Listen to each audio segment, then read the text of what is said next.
Assalamualaikum warahmatullahi wabarakatuh. Jumpa lagi dengan saya Istirno Pramudia Wardani. Saya dari SMA N3 Kota Blitar.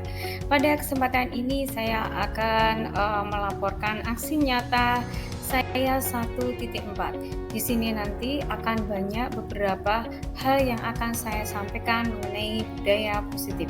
Selain saya menceritakan tentang penerapan disiplin di sekolah kami juga melakukan diseminasi tentang modul 1.4. Untuk selanjutnya silahkan lihat video saya berikutnya. Selamat menikmati. Video di awal ini adalah penerapan tentang disiplin di sekolah sebelum kami mengenal modul 1.4, yaitu tentang budaya positif, dan juga sebelum kami menjadi sekolah penggerak. Hal ini sering kami lakukan ketika terjadi pelanggaran baik di kelas maupun di luar kelas, yaitu di lingkungan sekolah.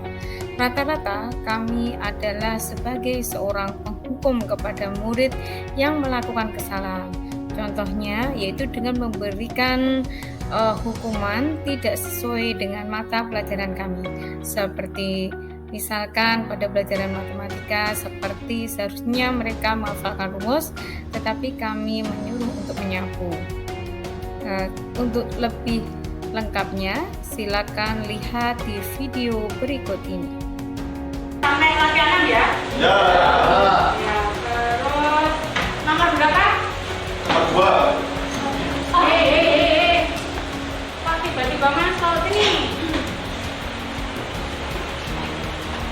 Kenapa, Bu? Loh, sama itu loh kok tiba-tiba masuk itu loh. Tahu nggak aturannya apa? Ya, Bu, nggak boleh telat masuk kelas. Tadi dari kamar mandi, Bu. Sakit perut saya. Kok begitu? Ya. Terus apa itu? Sekarang coba ambil sapu. Karena kamu terlambat, sapu dulu ini. Yang bersih ya. Lain kali jangan terlambat. Mana ambil sapu? Sini. Aduh. Ya, bajunya itu dirapikan. Rapiin, Bu, ini. Oh, yang belakang.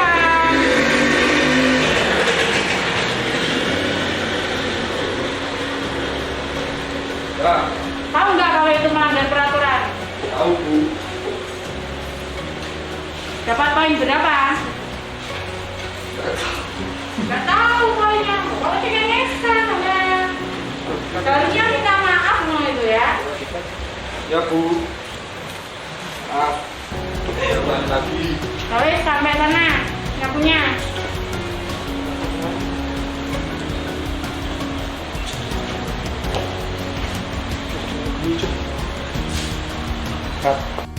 Selanjutnya, video ini yaitu tentang masih disiplin di kelas.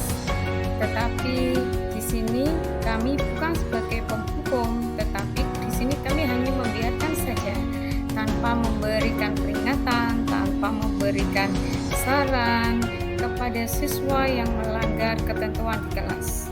Tetapi di sini kami hanya memberikan dia poin. Misalkan kalau dia tertidur di kelas, maka dia akan mendapat poin 20. Nah, di sini nanti poin akan dikumpulkan nanti ketika mau menjelang kenaikan kelas, sehingga jika poinnya maksimal maka akan mempengaruhi apakah dia naik kelas atau tidak. Hal ini masih belum sesuai. Untuk selanjutnya silakan lihat video saya berikut ini.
Dan pada kali ini video kami yaitu tentang penerapan disiplin di luar kelas. Di sini ketika pada saat masuk sekolah, di sini salah satu dari kami yaitu sebagai petugas tim tata tertib. Di sini kami hanya sebagai pemantau, yaitu dengan mengingatkan peraturan yang telah dibuat bersama sehingga mereka saling menyepakati. Cuma di sini yang kurang adalah kami memberikan hukuman menyanyikan lagu Indonesia Raya. Sebetulnya itu bukanlah hukuman, tetapi memang jadwal pertama kami ketika pelajaran harus menyanyikan lagu Indonesia Raya. Jadi karena mereka terlambat, maka mereka menyanyikan dulu lagu Indonesia Raya dan janji murid terlebih dahulu sebelum mereka masuk sekolah.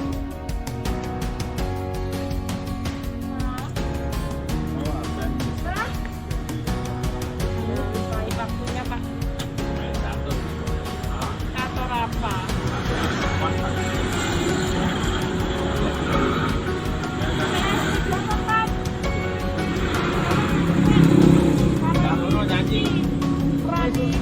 Buat di telatan dong.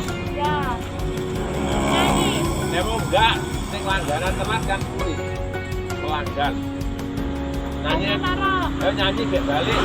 Hukuman disiplin hanya disuruh menyanyikan lagu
Nyanyi.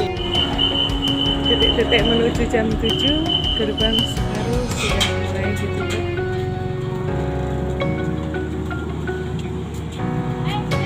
Wujud kedisiplinan dari waktu pagi.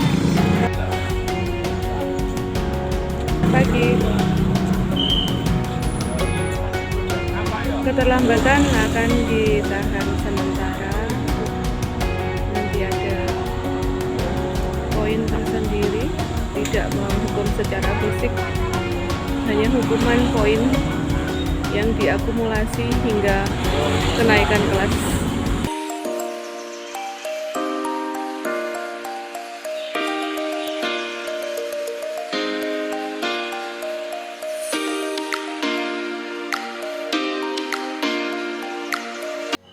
Berdasarkan fakta-fakta sebelumnya, baik penerapan disiplin di dalam kelas maupun di luar kelas, ternyata kami belum sesuai dengan modul 1.4 dan sekolah penggerak. Oleh karena itu, untuk meningkatkan wawasan kami tentang budaya positif di sekolah, maka saya melakukan diseminasi modul 1.4 kepada rekan sejawat kami. Dengan harapan semoga kedepannya kami bisa melakukan penindakan disiplin sesuai dengan modul 1.4 dan nantinya kami bisa menjadi seorang manajer dan bisa menjadikan murid-murid kami menjadi seorang manajer sendiri. Baiklah, untuk selanjutnya lihat video berikut ini. Berdasarkan fakta-fakta. Assalamualaikum warahmatullahi wabarakatuh. Terima kasih kedatangan dari Bapak Ibu Guru SMA 3 Kota Blitar. Pada kesempatan ini saya akan mengibaskan materi-materi yang sudah saya pelajari dalam kegiatan program guru penggerak. Nah, kebetulan saya sebagai guru penggerak angkatan 6. Pada kesempatan ini saya akan menjelaskan tentang materi modul 1.4 tentang budaya positif. Tetapi sebelum kita mulai, baiklah kita buat kesepakatan kelas terlebih dahulu, ya. Kesepakatan kelas yang pertama, ya.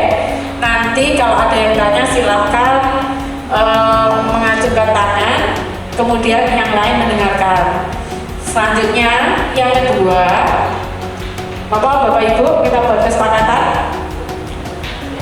Selain bertanya, boleh menggunakan HP, ya. Nanti bisa di video, di share ke teman-temannya. Itu, ya. Dan jangan lupa pada kesempatan ini kita nanti akan belajar dengan bahagia, ya. Jangan lupa itu, ya. Nah, selanjutnya setelah selesai kita buat kesempatan bersama, baiklah untuk memulai kita bermain dulu, ya. Kita main apa ini kira-kira? Main apa ini? Kalau saya bilang ular, ya. Kalau saya bilang ular, kan panjang, ya. Nanti gerakan seperti ini. Kalau ular panjang, ya.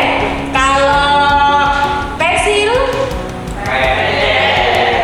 ya. Kalau zoom, enggak, ya. Nah, itu aja, ya. Baik, kita mulai, ya. Nanti yang salah maju ke depan, ya. Oke. Nah, ini nanti kesepakatannya apa kira-kira kalau salah? Apa kira-kira? Oh iya, pasti permen. Saya kebawa permen, oke. Dan sekarang saya bilang berarti ular pensil, ya. Oke. Nanti kalau saya bilangnya pensil berarti pendek, gerakannya pendek, ya. Gerakannya panjang. Oke. Nah, sekarang ular pensil, ular pensil, ular.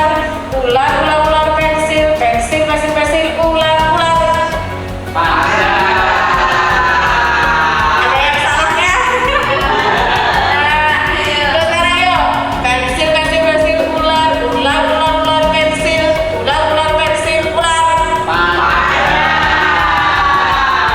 Oke, ular, pensil, ular, pensil.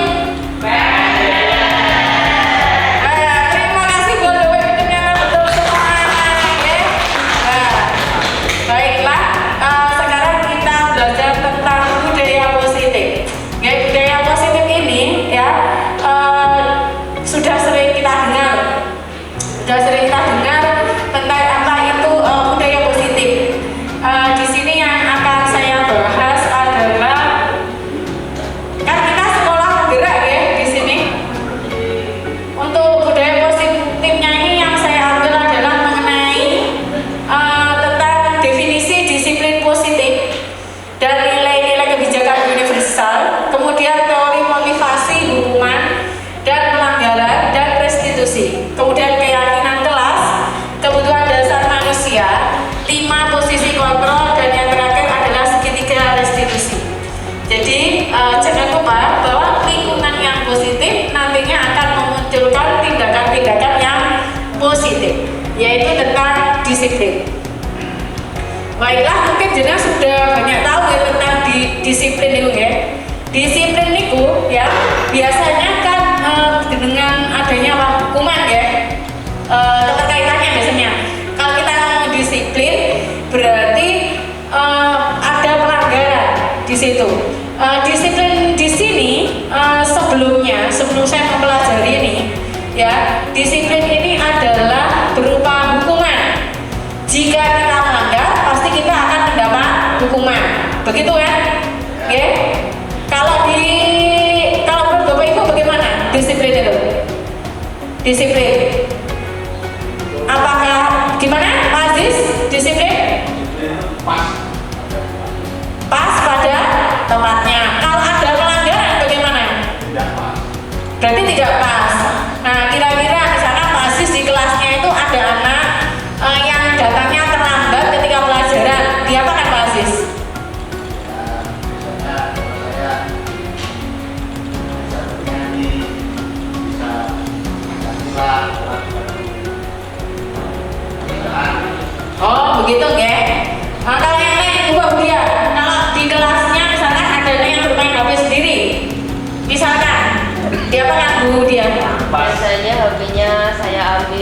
terus saya kasih pertanyaan, kalau bisa menjawab saya kembalikan.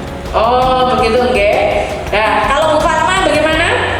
Kalau ada yang main HP di kelas itu saya minta kemudian saya kasihkan setelah pembelajaran. Oh ya. Nah, sekarang di sini ya, definisi disiplin positif di sini adalah sesuatu yang dilakukan seseorang pada orang lain untuk mendapatkan kepatuhan. Nah, di sini itu kepatuhannya berdasarkan apa? Berdasarkan nilai-nilai universal yang positif dan yang dipercayai. Nah, di sini nilainya apa saja nilai-nilai universal itu? Nilainya adalah keadilan, kehormatan, peduli, integritas, kejujuran, pelayanan, keamanan, kesabaran, tanggung jawab, lingkungan yang positif, ya, tetap akan menumbuhkan disiplin pula yang positif di sini. Ya, nanti untuk bagaimana, apakah hukuman yang kita berikan tadi sudah sesuai dengan ini atau enggak, kita lihat nanti ya. Oke, selanjutnya ini berdasarkan cita-cita dari KHD, Ki Hajar Dewantoro.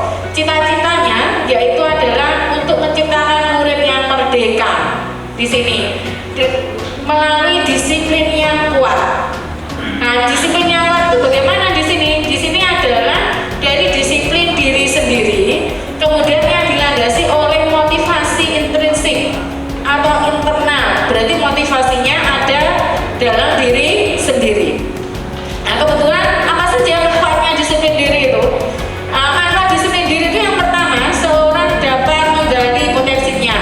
Kemudian yang kedua, mempelajari bagaimana mengontrol diri. Kemudian yang ketiga, bagaimana menguasai diri untuk memilih tindakan yang mengacu pada nilai-nilai yang kita hargai agar tercapai tujuan mulia yang diinginkan. Ini manfaatnya ya, disiplin diri. Selanjutnya di sini keyakinan. Apa perbedaannya? Kalau selama ini disiplin yang kita laksanakan itu apakah contohnya peraturan sekolah itu apakah siswa dilibatkan ketika membuat peraturan? Bagaimana Bapak Rudi? Ya. Siswa dilibatkan ya? Berarti siswa mengetahui ya peraturan di sekolah itu? Ya. Biasanya melalui apa? Perwakilan OSIS?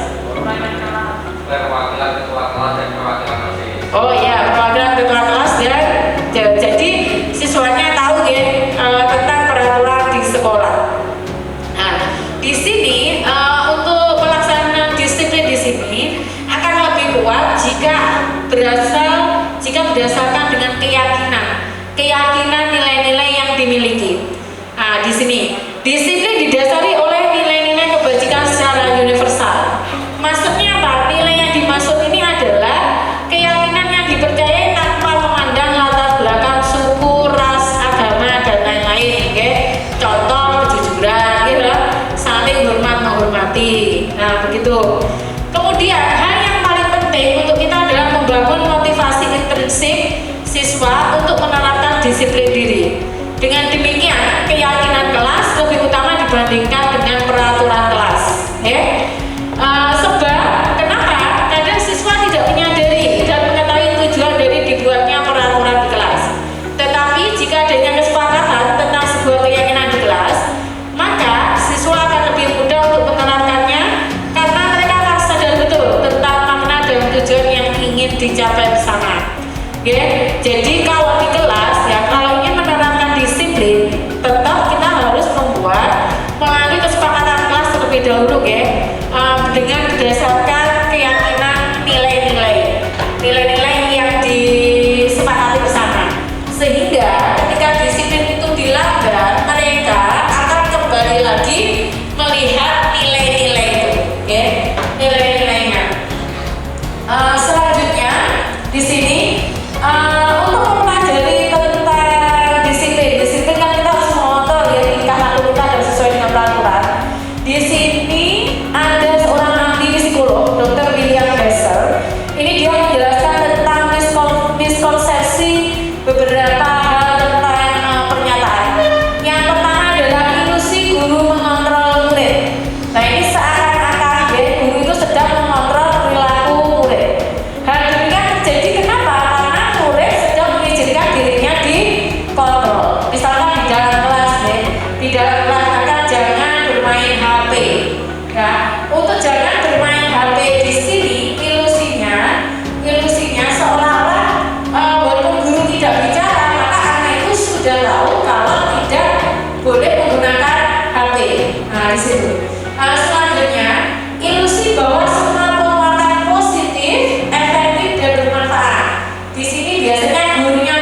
Bapak Ibu yang berbuat pelanggaran, nah kita bilangnya begini, kamu nggak kasihan nggak sama saya?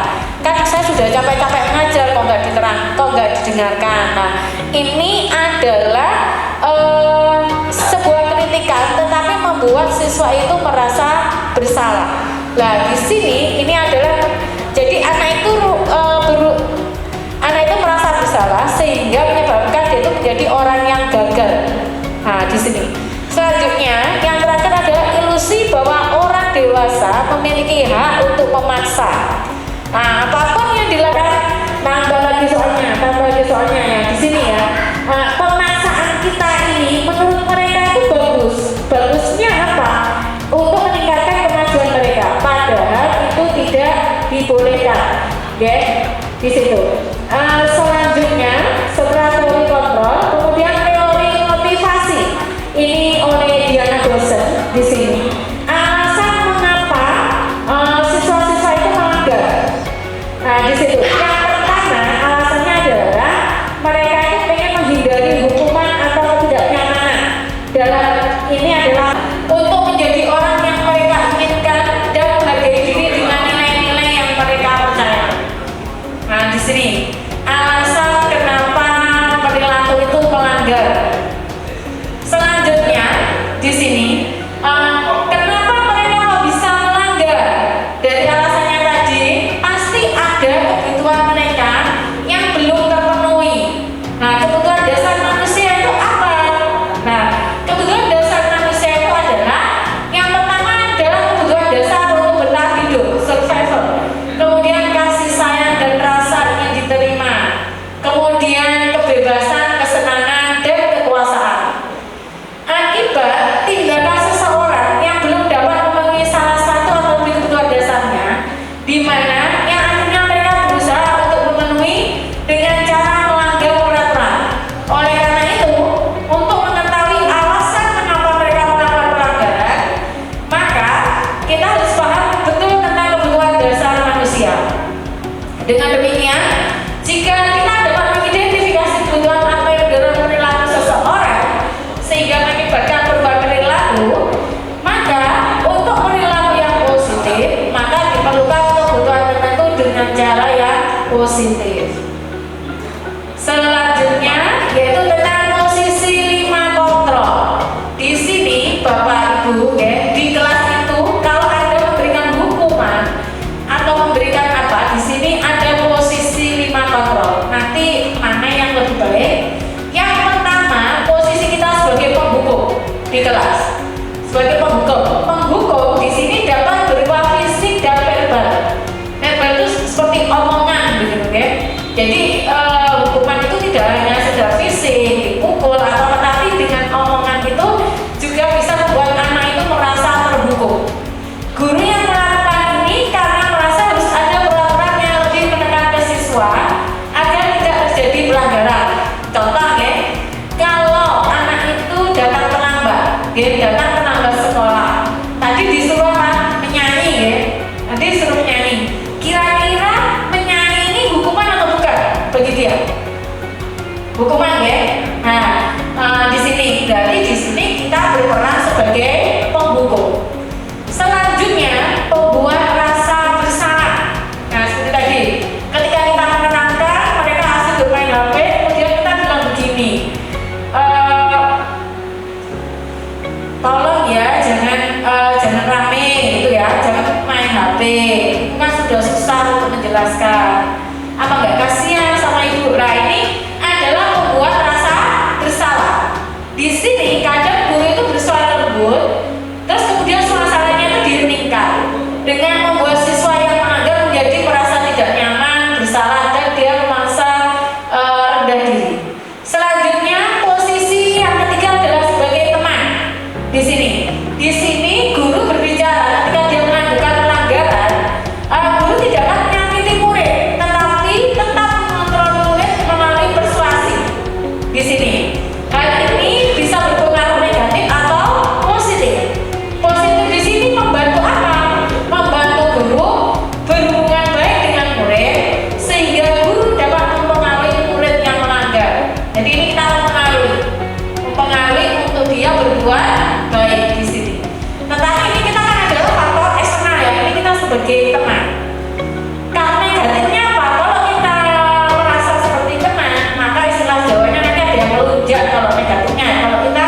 berposisi sebagai teman di situ.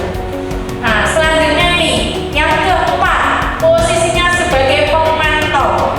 Pemantau di sini guru memisahkan hubungan pribadi guru dengan murid, sehingga guru dapat menerapkan sanksi atau konsekuensi sesuai dengan peraturan di sekolah bagi siswa yang melanggar di sini.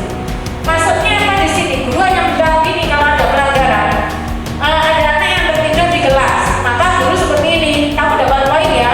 Dapat poin berapa ya kalau tertidur di kelas? Poin 10. Nah, dengan kita bilang kamu melanggar peraturan ya di kelas, kamu tidur di kelas, jadi dapat poin 10. Itu posisi kita sebagai pemantau. Oke. Nah, selanjutnya posisi yang terakhir adalah sebagai manajer. Nah, ini sebagai manajer ini, guru berbuat sesuatu bersama dengan murid di sini. Kemudian mempersilahkan murid mempertanggungjawabkan perilakunya, mendukung murid agar dapat menemukan solusi atas permasalahannya sendiri. Maksudnya apa di sini sebagai manajer ya? Sebagai manajer kita mengelola perasaan siswa tersebut yang sudah melakukan kesalahan ya. Sesudah melakukan kesalahan ya, kita berusaha biar dia itu mengerti kesalahannya apa di situ. Setelah mengerti kesalahannya apa, kita tanya bagaimana cara untuk menyelesaikannya sehingga mereka tidak akan lepas dari tanggung jawab. Nah, di sini contohnya begini, kalau misalkan ada anak yang terlambat masuk kelas, ya, kalau kita berperilaku sebagai manajer, ya, di sini kita bertanya terlebih dahulu. Kita tidak boleh langsung marah. Sudah, kamu menyanyi saja. Kalau menyanyi saja, berarti itu kita adalah sebagai hukum. Kalau kita misalnya begini, ingat peraturannya apa kalau tanggal sekolah? Poinnya berapa? Kalau poin datang terlambat 20. Di sini kemungkinan anaknya tidak akan jerah. Besok dia akan mengulangi lagi di sini. Selanjutnya, ketika anak yang melanggar itu, kita tanyakan dulu alasannya apa dulu. Kenapa dia terlambat? Nah, seperti itu. Setelah itu bagaimana solusinya? Solusi bukan dari kita, tetapi dari siswa itu sendiri. Kemudian setelah siswa itu berdasarkan solusi tersebut melakukannya, kemudian kita kembalikan lagi kepada siswa, menanyakan keyakinan apa yang mereka miliki. Apakah mereka melanggar keyakinan yang mereka miliki? Nah, ini penting ya Bapak Ibu. Jadi setidaknya nanti kalau di kelas atau di sekolah kita bertindak sebagai manajer. Nanti akan lebih baik lagi kalau kita bisa membuat siswa kita menjadi manajer untuk dirinya sendiri. Nah, selanjutnya di sini, sebagai akibat dari penindakan pelanggaran, di sini dibedakan menjadi 3. Ada yang namanya hukuman, kemudian konsekuensi, kemudian restitusi. Di sini hukuman ini yang sering kita lakukan. Hukuman di sini menyatakan identitas gagal. Hukuman ini bersifat tidak terencana Bapak Ibu. Misalnya gini, ada yang ada yang HP-nya diambil ya karena bermain di kelas tadi. Nah, terus kemudian diberikan pertanyaan, apakah itu tadi sudah disepakati atau belum dengan teman sekelas tadi? Sudah disepakati? Pertanyaannya Pertanyaannya belum.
sini. Hukuman jika dalam jangka pendek, ini dalam penghargaan maksudnya ya. Sekarang saya tanya, apakah penghargaan itu juga berupa sebuah hukuman? Misalkan anak sudah mengerjakan terlebih dahulu, kemudian mendapat nilai yang lebih bagus daripada yang lain. Apakah ini sebuah hukuman? Di sini. Jadi hati-hati Bapak Ibu, oke? Antara hukuman dan penghargaan, antara hukuman dan penghargaan di sini. Penghargaan misalkan begini, kalau siswa itu bisa mengerjakan maka akan saya kasih permen, gitu. Jangka pendeknya seperti itu. Apakah setiap dia bisa, bagaimana kalau anak itu terus-terusan bisa? Kan lama-lama dia permennya dapat banyak. Apakah itu baik untuk dia? Akhirnya mereka akan bosan, ya. Nah, jadi di sini penghargaan dalam jangka pendek itu masih sangat efektif. Tetapi untuk jangka panjang, ya, maka mereka akan berbuat sesuatu yang tidak kita inginkan. Di sini. Nah, maka menurut Diana dosen di sini, hukuman dan pelanggaran dan penghargaan di sini untuk jangka panjang sebuah penghargaan itu tidak efektif. Untuk sebuah penghargaan, misalkan menjadi kelas yang terbersih, itu pun juga tidak efektif di situ. Kalau hanya dalam jangka pendek mereka akan bersih-bersih biar dapat juara. Padahal kan setiap hari mereka harus membersihkan lingkungan. Jadi di sini penghargaan tidak efektif. Kemudian penghargaan dapat merusak hubungan. Di sini penghargaan. Selanjutnya mengurangi ketepatan, kemudian menurunkan kualitas, mematikan kreativitas dan malah menjadi hukuman untuk siswa sendiri. Jadi Bapak Ibu harus hati-hati apakah memberikan hukuman dan penghargaan di situ. Selanjutnya ini adalah segitiga restitusi. Ini yang kita harapkan sebagai guru kepada siswa kita agar siswa itu bisa menjadi manajer untuk dirinya sendiri ketika dia melakukan kesalahan.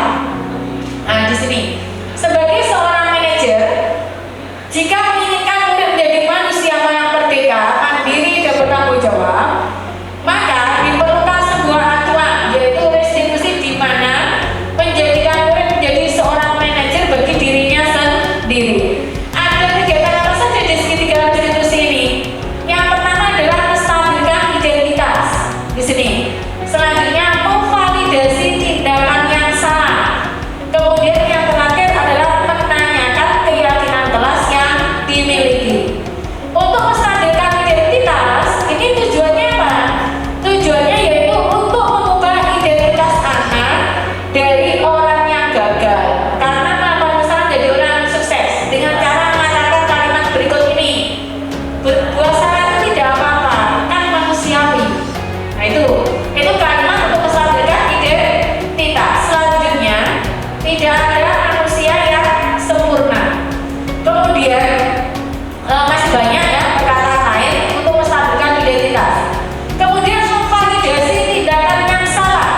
Di sini biasanya guru menyuruh anak untuk menghentikan sikap yang tidak baik. Tapi teori kontrol menyatakan bahwa sikap itu tidak manjur. Mungkin tindakan guru dengan memvalidasi sikap yang tidak baik seperti bertentangan dengan aturan yang ada. Namun sebetulnya tujuannya untuk menunjukkan bahwa guru memahami alasan dibalik tindakan murid tersebut. Jadi di sini kita tanyakan masalahnya apa ya kalau berbuat kesalahan gitu. Kemudian mereka memberikan alasan dan memvalidasi kalau tindakan bersalah. Kemudian yang terakhir adalah menanyakan keyakinan kelas yang dimiliki. Ketika identitas sukses telah tercapai langkah 1 dan tingkah laku yang salah telah divalidasi langkah 2, maka anak akan siap untuk dibuka dengan nilai-nilai yang dia percaya dan berpindah menjadi orang yang dia inginkan. Nah, di sini. Nah, demikian tadi tentang budaya positif. Ini masih segitiga restitusi yang tadi. Apakah ada pertanyaan?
modul 1.4.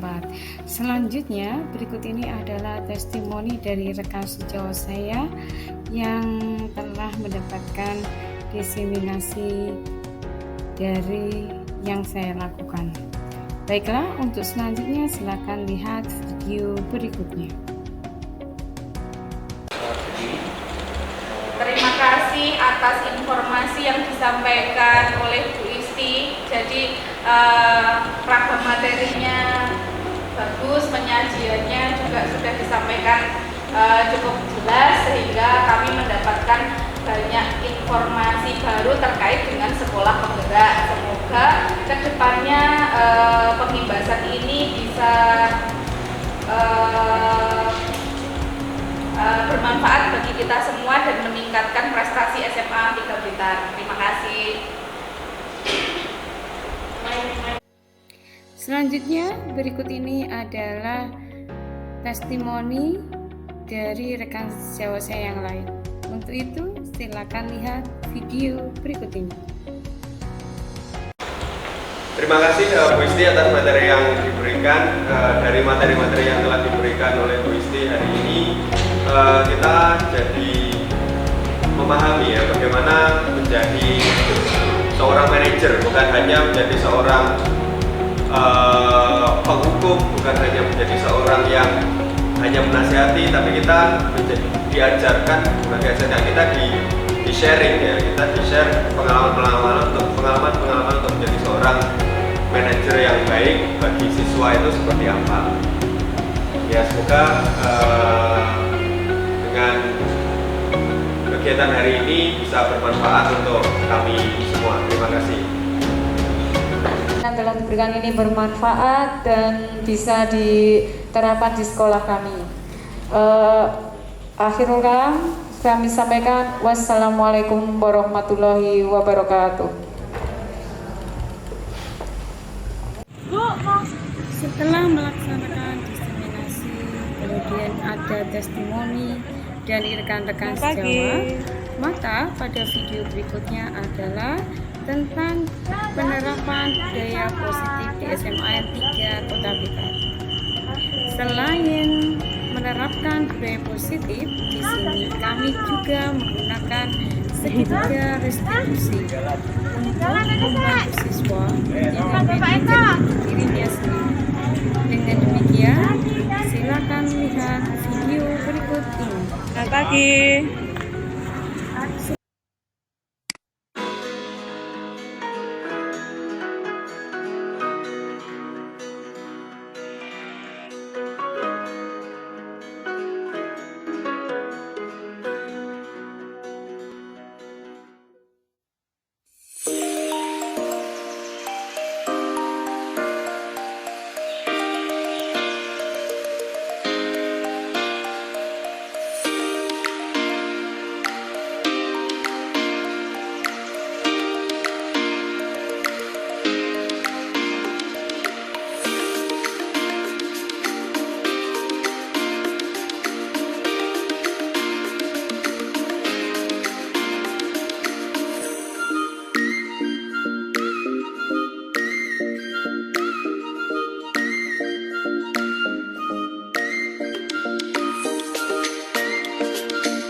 Mas Eka kelas 11-nya adalah ya, ada yang bisa dibantu?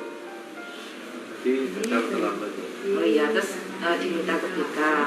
Kalau boleh tahu kendalanya apa, Mas Eka? Sebelum berangkat tadi cari baju olahraga yang besok. Oh begitu. Kalau menurut Mas Eka, kalau seperti ini, bagaimana solusinya supaya tidak terlambat lagi? Yang masalah seperti tadi seharusnya tadi malam sudah disiapkan. Nah itu bagus ya. Jadi memang sebaiknya ada persiapan dulu malam sebelum besoknya zaman berangkat gitu ya. Jadi bisa diusahakan tidak terlambat. Ya, jadi Mas Eka sudah punya solusi sendiri, diupayakan supaya tidak terlambat lagi. Karena kalau terlambat sebenarnya yang rugi siapa? Saya sendiri. Karena yang pertama mungkin nanti di jalan jadi tergesa-gesa, itu membahayakan keselamatan.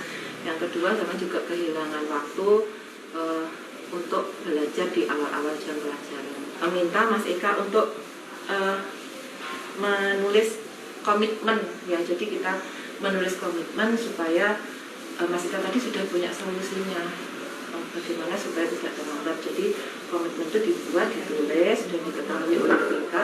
Jadi harapannya Mas Eka tidak terlambat lagi, begitu ya. Mas Eka bisa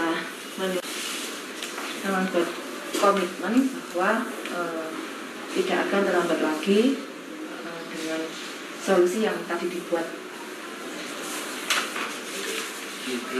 Ya.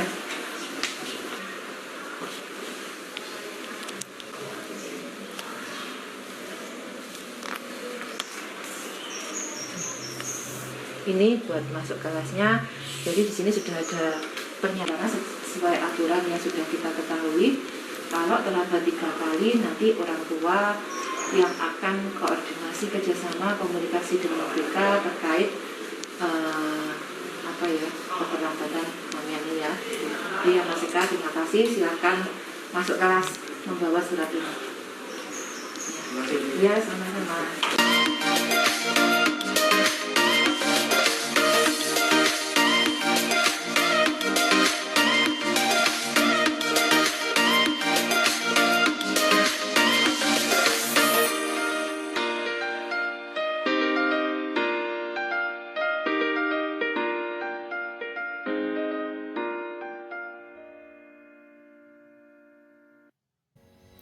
Selanjutnya, berikut ini adalah penerapan budaya positif yang dilaksanakan di dalam kelas, yaitu tentang segitiga restitusi. Hal ini sangat bermanfaat bagi kita sebagai seorang pendidik dan untuk siswa kita. Di sini kita belajar sebagai manajer ketika menghadapi seorang siswa yang melakukan pelanggaran pada sebuah peraturan. Dan di sini pula kita menjadikan siswa itu menjadi seorang manajer bagi dirinya sendiri.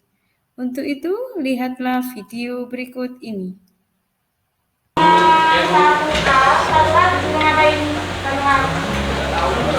Untuk setiap fungsi trigonometri berikut, tentukan dalam interval mana fungsi fx naik dan dalam interval mana fungsi fx turun. Ya, berarti ini yang soalnya Pak. Fx sama dengan sin 2x. Fx sama dengan sin 2x. Sin 2x. Terus intervalnya berapa?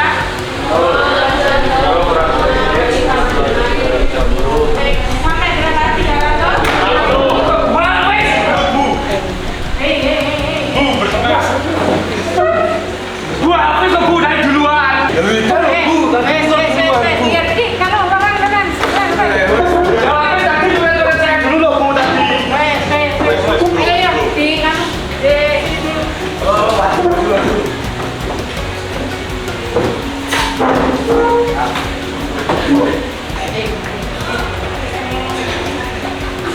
Aku itu aku tadi duluan coret-coret. And action. Lah aku tadi mukul duluan kok Bu.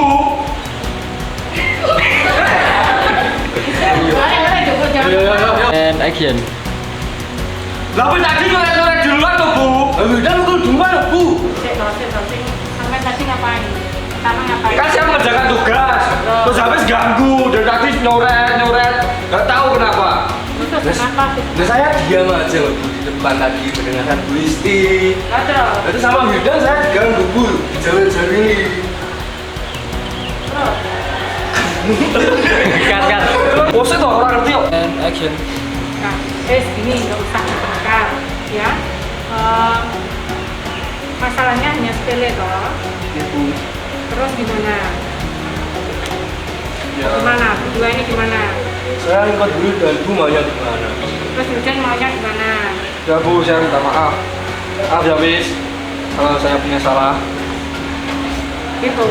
Ya Bu. Terus ingat mau nggak peraturan di sekolah apa? Ya ingat Bu harus saling menghargai. Kalau Peraturan di sekolah apa? temennya Tidak boleh bertengkar. tidak boleh bertengkar, Ya, Bu. ya. Terus ini setelah minta maaf, Janji Bu, saya tidak mengulangi kesalahan saya lagi. ya. Terus di kelas ingat nggak apa yang pernah saya bilang? Ingat nggak nilai-nilai kebajikan yang disepakati di kelas? Ya Bu, ingat Apa? boleh bertengkar, Oh. harus menghargai satu sama lain. Saya harus juga menghargai apa yang dikatakan orang lain, nggak boleh saya nanya sendiri, nggak boleh egois. Ya gimana Fis? Saya ikut Bu. Ikut. Memaafkan apa enggak? Kalau hujan tetap aja ya, saya nggak bisa. Mana Wil? Ya, saya minta maaf, please, kalau saya punya salah. Nah, udah sekarang silakan baikkan. Ya. Oke, silakan balik lagi ke kelas. Yuk kita lanjutkan lagi pelajaran ya. Cari lagi ya. Jangan apa bertengkar di kelas. Ingat ya, kalau kita harus saling menghargai dengan teman ya, saling menghargai. Terus jangan berbuat kecil ya. Iya Bu. Kalau ada yang salah sebaiknya apa? Saling kita. Saya lanjutkan di sini untuk latihan ya. FE sama dengan sin 2E. Ini ya, X-nya mulai ya dari 0 sampai berapa? 306. Dan langkah yang pertama kan disuruh mencari apa? Fungsi naik, dan apa? Fungsi turun. Dan fungsi turun. Nah, di sini soalnya apa? Selanjutnya, setelah video penerapan budaya positif di sekolah kita di SMA N 3 Kota Blitar, maka berikut ini adalah testimoni dari siswa-siswa kami yang sudah melaksanakan budaya positif. Di sini siswa kami sudah menjadi seorang manajer bagi dirinya sendiri. Itu, ikutlah testimoni berikut ini.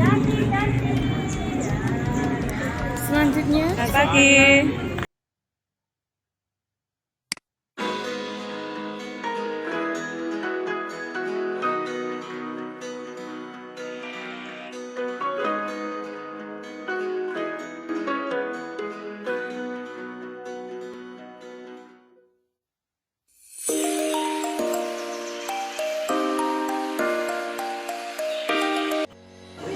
Menurutmu bagaimana tentang penindakan pelanggaran disiplin? Lebih baik mana? Menggunakan hukuman atau menggunakan dengan restitusi?